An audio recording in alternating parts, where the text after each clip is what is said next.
till you see the core side of it. And what you're looking for is a story behind the news. We bring it to you from Lagos, the commercial capital of Nigeria. Giving you all sides and political stories round the clock. Every detail from the start line to the final whistle. CoreTV News, expanding your view.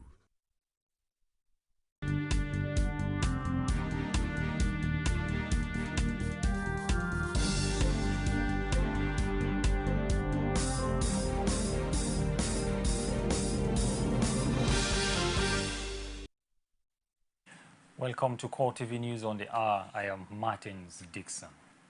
The Borno Elders Forum has raised alarm that Boko Haram insurgents have surrounded the Borno state capital, Maiduguri, and are preparing to launch an attack to capture it. The group stated this on Thursday while calling for military reinforcements. The alert from the forum, made up of retired senior civilian and military officials, came after the United States of America warned of an imminent attack on the city, and analysts claimed the government risked losing control of the region. The agence France Presse reported the militants are now set to control an area from the north around Lake Chad down to its eastern border with Cameroon and round to Bama, 70 kilometers from Maiduguri to the south. The defense headquarters claimed that Nigerian troops had retaken Bama, but the Borno elders said the government needed to act, are certain that the insurgents were in reach of the city. Fears grip the Bua communities of Hawo local government area of Borno State as the rampaging members of the Boko Haram attacked some people in the predominantly Christian communities. The Bua-speaking communities attacked by the insurgents are Shafa and Tashan Alede. A security source told CoreTV News that the insurgents were exploiting the absence of soldiers in the communities. The source says some members of the sect invaded the Tashan Alede community and issued them a 24-hour ultimatum to convert to Islam or be wiped out. The insurgents, who were said to have stormed Tashan Alede on Wednesday evening, allegedly killed a retired military officer before leaving the community. They were said to have left for nearby Shafa community, where they also killed a retired army officer and a retired policeman, bringing the number of those killed to 3. The source said that the Christian communities along the Biu, Hawul, Garkida, Mubi roads are now gripped with fear, as there is a possibility that the insurgents will attack at the expiration of the ultimatum. President Goodluck Jonathan says he won't interfere with ongoing investigations into the alleged links between former Borno State Governor Modu Sharif and Boko Haram. He also maintained that the former governor was not on his entourage to Chad. Jonathan, who spoke through his spokesman Ruben Abati, explained at a press briefing in Abuja that the pictures which formed the basis of the claims were from an airport reception. Totally erroneous basis for that charge was a spurious claim that Senator Sharif accompanied President Jonathan on his recent trip to N'Djamena as a member of his entourage. Although Senator Sharif himself has already given the lie to that claim through his media advisor, the presidency wishes to affirm, for the purpose of emphasis, that the former Borno State governor was not on President Jonathan's delegation to Chad. Those who associate with Senator Sharif know that he has long-standing interest in Chad and often spends a lot of time in that country. He happened to be in N'Djamena at the time of President Jonathan's visit, and what happened was that he joined other Nigerian residents of the Chadian capital in coming to the airport to welcome their president. That was the full extent of his participation in the visit. And it was also at the N'Djamena International Airport that the pictures, which formed the basis of the bogus allegation of President Jonathan hobnobbing with an accused sponsor of terrorism, were taken. A clarion call has been made for the empowerment of the girl child. According to the Oyo State Officials Wives Association, organizers of the program, it will stem the rising tide of violent crime against women and the girl child. Bulomo Adekunle was at the event and brought back this report. The Kakanfo in Ibadan, venue of the two-day sensitization program for the empowerment and education of the girl child, organized by wives of Oyo State government officials under the leadership of wife to the state governor, Florence Ajimobi, witnessed a huge crowd as women trooped in for a common cause. The theme of the program, Girl Child Empowerment, a Challenge for All, was driven from different angles by speakers at the occasion. I've never liked the idea of girl child. Please tell my father I am not a girl child. First, I am a child. Second, I am a girl. There's nothing called girl child. Let me just quickly demystify that, long myth of the fact that women are the weaker sex. There's nothing like women are the weaker sex, because earlier in this year, all the most important federal government ministries in this country were led by women. The Minister of Petroleum is a woman. The Minister of Finance, woman. Minister of Water Resources, woman. Minister of Education, woman. Women Affairs, woman. Minister of Water Resources, woman. Minister of Information and Science and Communication Technology, woman. Apart from all those ministries, other ministries are other ministries.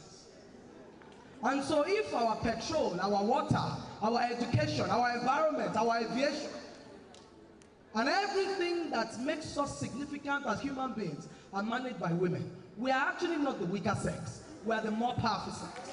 Sound trusts the women folk to leverage on issues, especially those that touches their hearts. The fate of the over 200 missing girls and the confinement of the dreaded Boko Haram also receives the attention. I sympathize with this country, Nigeria, and I sympathize with myself at the same time. I pray that these girls come back to Nigeria, these over 200 Chibok girls. It is a pity for the past days, 149 days ago, we have not been able to recover these children. But as we mothers continue to pray, we are all on our knees that God should please bring back these girls safe. Yes, I believe and I hope and I pray every day as a mother and as a sister. I know that they will definitely come back if something drastic is done. I know I've heard a number of times in the papers, in the media, the president and top military officials have promised, have told us they know where these girls are. So I think more efforts should be put in trying to ensure their rescue and they should be brought back safely. I believe in the strength of our military. I know that our government is doing enough, and if enough is done with collaboration of other countries, I know these girls will be rescued back safely someday, and I pray and I hope. Participants also speak on the significance of the program and its expected impact. I discovered that we need to empower our child girl. We need to empower them to know their rights and to be able to face challenges so that women will be they will be reckoned with in Nigeria, so that the male child will not overshadow the gift of God in a girl child. For me, it's all about the rights of the girl, because when you give her her rights, you give her equality, you give her opportunity to, you build her up, you empower her to be whatever she's going to be in life. So for me, it's basically first and foremost about education and her rights. Protect her from the cultural barriers that prevent her from being what she is, actualizing her dreams. Gender equality and the empowerment of the girl child have been on the front burner of most women gatherings. The gathering, however, tasked participants on the practicability of the theme of the program. Ebunlomo Adekunle, CoreTV News, Ibadan. Sound. The Election Petition Tribunal sitting in Osogbo has granted leave to the People's Democratic Party, an Accord party, to serve petitioner Governor Rauf Aregbesola through other means, since the personal service option has been futile. Rashid was at the sitting and filed in this report. Not minding the fights engaged in by councils to the APC and the PDP, the two parties presented themselves at the tribunal to seek various leaves. The new chairman, who replaced Justice Ayambako, Justice Sulaiman Ambrosa, says the panel will give all parties a level playing field. An application moved by Council of the People's Democratic Party to serve petition on Raul Faregweshoda through substituted means was granted by the panel. We tried to serve the governor, but he left instruction that nobody should collect any process from the tribunal. So we had no choice than to bring an application for the purpose of getting him served by substituted means, which we did and which the court graciously granted. So the petition is now going to be posted at the entrance of the government house. A mild drama ensued when counsel to All Progressives Congress, Kunle Adegoke, raised the petition of the APC written to the National Judiciary Commission questioning the removal of Justice Ian Bako based on the petition brought by a court party, while the APC was not in the know of the said petition. Adegoke asked the chairman to recuse from being the chairman of the panel. The All Progressives Congress wrote a petition to the NJC chairman querying the bona fides of the chairman of the tribunal to actually sit in this panel, and it was based on certain reasons adduced. You would observe that the former chairman, Justice Ian Bako, was removed from this particular tribunal some few days ago, based on a petition, as we heard, by a court party acting for and on behalf of People's Democratic Party. And that was done without notice to all the parties involved in this petition. And it's on that basis that we said that, well, if they could forum shop for whatever reason, then we must bring it to the notice and attention of the tribunal that the choice or the choice of the chairman might not be too palatable with us. Another motion of the APC was that the tribunal should set aside earlier leave granted the PDP for the inspection of INEC materials based on what was described as defective application. A ruling on the issue was, however, reserved by the tribunal. The tribunal should set aside its order that it granted the People's Democratic Party and its candidates to inspect electoral materials some few days ago, because the order was saying was granted without jurisdiction. The order was granted on a motion that was defective because the necessary condition precedent which was required was not met by that particular motion. The panel set to sit on Friday for ruling on the application of the APC. Rashid, CoreTV News, Oshobo. Still on political matters, reactions have trailed the addition of 30,000 polling units by the Independent National Electoral Commission ahead the 2015 general elections. Olajumoke Olatunji reports that inequality in distribution among the country's geopolitical zones remains a bone of contention. The report. It is clear that to ensure the 2015 general elections are conducted under a more orderly and conducive atmosphere, thereby creating an environment for free and fair elections and consolidating the gains of the 2011 general elections, additional polling units must be created as described above. South-South leaders, including former Vice President Alex Ekweme and Edwin Clark, had immediately after INEC confirms the development, asked for the resignation of Atai Rujega as chairman of the electoral body. Others, however, of the opinion that INEC should be left alone to do its work the right way the body deemed fit. Two of them, the spokesperson of the Lagos PDP, Gani Taufik, and a political scientist, Dele Ashiru, also condemned the spate of criticism surrounding the issue. The number of polling booths they have will not matter. It is for the political party agents and the media to help us on the day of elections, to show us the number of people that are queued on the line to vote, for the agents to know how many people that actually voted. Because the INEC has come out to tell us that the booths are created based on the registered voters. And if that is true, nobody can fault Jega. Jega did not do the registration, and the registration is also ongoing. To accommodate more people who may be willing, to participate in the electoral process. For goodness sake, if we had X number of polling units in the last 4 years, I don't think it is out of place for an electoral umpire to think that to make the process more enjoyable, more relaxing, more polling units should be created. Erstwhile chairman of the Ikeja MBA, Monde Ubani, would want to toe the line of Ekweme and Clark. For him, The additional polling units at this period in the nation's democratic march to 2015 leaves much to be desired.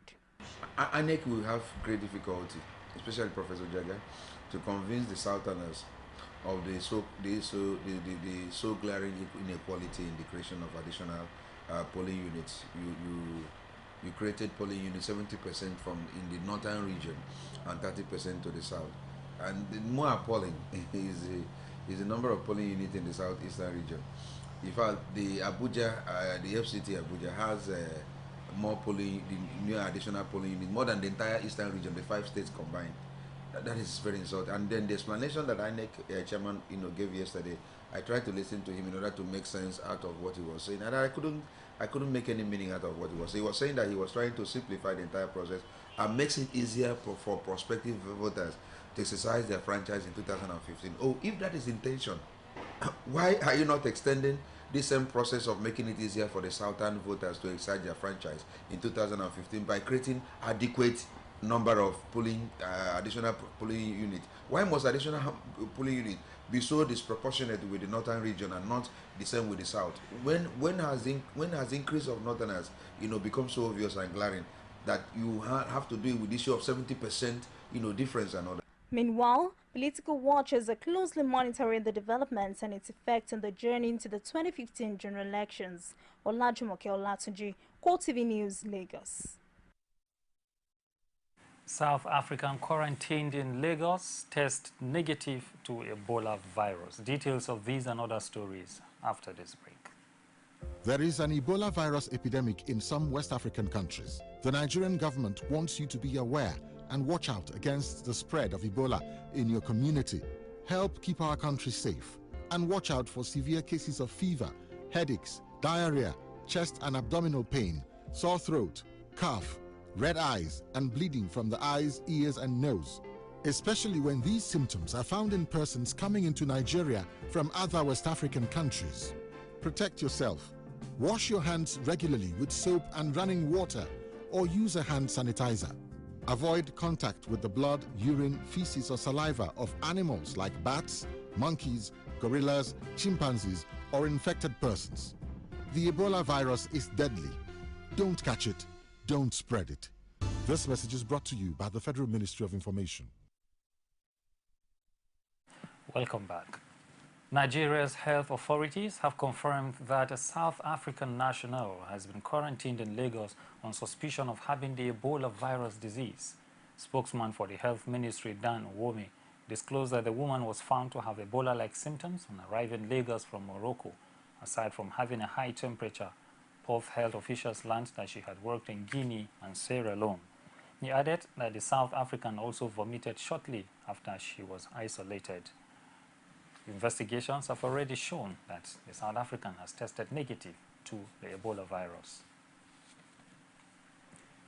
The Obafemi Awolowo University was in the spotlight early this week as a result of the suspected outbreak of Ebola through a female student who had contact with an Ebola victim in Port Harcourt. The university management addressed journalists to clear the air and give update on the said outbreak. Rashid was there and files in this report. As the news of alleged Ebola outbreak in Obafemi Awolowo University filtered into town, Nigerians are apprehensive and want to know the result of the test run on the suspect. The university authorities this afternoon are happy to announce to the whole world that the results of the preliminary and confirmatory test proved negative. Consequently, this university is Ebola virus disease free. The OAU management went further to explain the proactive measures taken by the institution to prevent Ebola outbreak in the university. It's prepared to handle cases, suspected cases, and we have collaboration with Lagos that if we have suspected cases, they will come in and assist us to transport the patient to their center and then do all necessary investigations. Maintain standard hygienic precautionary measures as established by the University Ebola Disease Surveillance Committee. Following the stigma experienced by surviving victims, the school authority announces zero tolerance on the development. This university has never and will never stigmatize anyone with Ebola virus disease. There's no way the student will come back and will not allow her to continue studentship. A few of the students that are from neighboring, especially from Liberia, we've told them not to resume, and they have not resumed. As the Obafemi Awolowo University is certified free from Ebola, it is expected that Nigeria will also be free from the dreaded disease sooner than later. Rashid, CoreTV News, Ile-Ife. Residents of the Federal Capital Territory are divided on federal government's insistence on a September 22 resumption date for schools across the country. While many are demanding a return to the previous October 13 date, there are others who are convinced that the authorities are on top of the situation. The report. Ebola virus was imported to Nigeria by the late Liberian-American Patrick Sawyer in August, and since then the country has had to battle with the spread. One of the decisions taken to contain it was to extend the resumption date to October 13th before it was moved down to September 22. But this man sees no harm in forfeiting a single term for the sake of saving lives. Let there be complete containment exactly of this issue first. In all the states, in all the cities, that there is no more individual being suspected of having the Ebola virus, whether on quarantine or whatsoever record. You understand? That's how it should have been. After this now, they can go ahead to resume. One single academic term wouldn't do much damage, if I were to say. Some parents who spoke to CoreTV News say government should be given a second chance. I think we Nigerians should trust the experts. That's the Ministry of Health. They are the ones who are in a position to know whether our children are still at risk or the Nigerians are still at risk. If they think that it is all right for schools to resume on the 22nd of September, then all of us should accept it, because I don't think that they will advise us to bring our children together when we are still at risk of the Ebola virus disease. So I don't understand why there should be a controversy about it. Actually, the federal government has a plan for Nigerian children, and I agree with them. The Parent Teachers Association should shift stand. I agree with the federal government. This student is from Anglican Comprehensive Secondary School. She says she will only return to school if her safety is guaranteed. But let them be a clinic in the school in case of any student has it. So you feel safe if there's a clinic in school? Yes.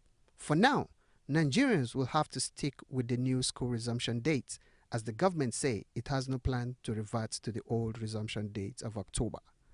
But a number of Nigerians are scared that not many school children will know what to do in case of any eventuality around their school premises.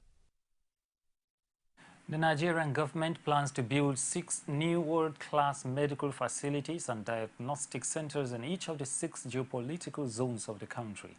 This, according to the chairman of the Ministerial Committee on the Establishment of World-Class Hospital and Diagnostic Center, Tony Lumelu, is to ensure proper healthcare services for the citizenry.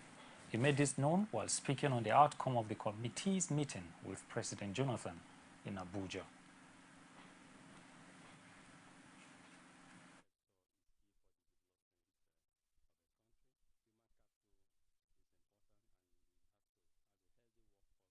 To develop, and we're happy that this administration is seriously committed to pushing things forward in that space. We updated the president on the journey so far with 2 statistics of the hospital projects in the country that have not been completed. We came up with 84 hospital projects distributed across the country. We shared this with Mr. President. Our intent is to see how this committee, working with this government, can help to bring closure in terms of completion to all these hospitals, so that our people will stop traveling to India, other South Africa, and other places from it.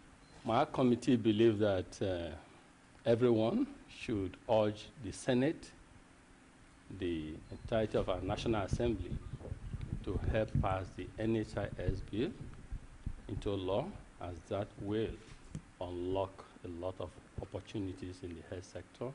That will provide the much needed effective demand of funding that will help the sector to take off.